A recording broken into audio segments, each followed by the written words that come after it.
everybody, I'm Lego Separator and I'm here to provide inspiration on what to build with Lego bricks. Today we're doing a 3-minute mini build where I try to make a Lego creation in under 3 minutes.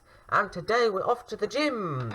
So I've got my woman who's off to do some gym work. Why are you falling down? Come back here. Anyway, let's stand you up over here. Now stay there because I'm going to show you this brand new treadmill for running on. I will show you how to make this, and I will be introducing the pieces as I go along, so feel free to pause at any time in this video to see what's going on. So without further ado, let's start the clock.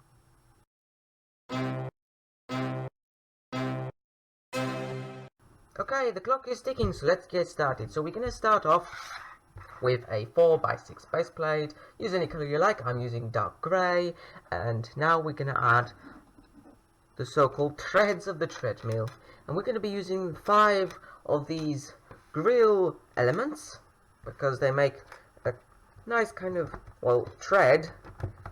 We're going to place them all along here, so now we have a nice tread for our treadmill.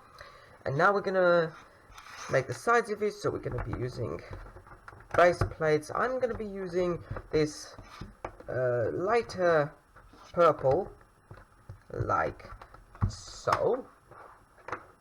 And now I'm going to bring in a bit more decoration by these 1x6 tiles over here. Give us some nice sides, as you can see.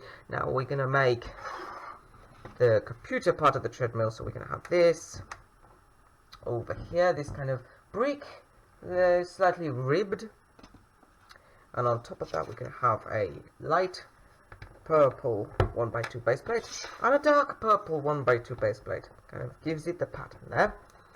Now this hinge part, don't know how to call it, but it doesn't matter. We're going to stick it over here.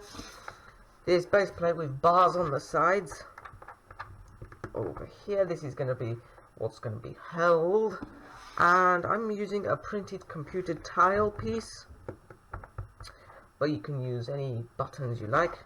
Bring this back and stick this over here, and there we've done it.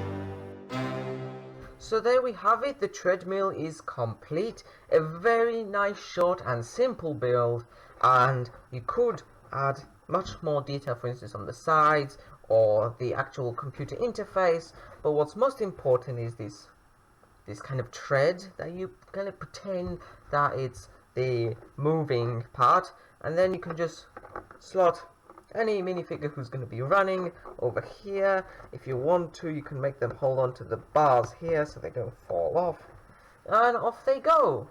So that's the end of our video today. I hope to show you more in the future. I hope that has inspired you, and until next time, happy building!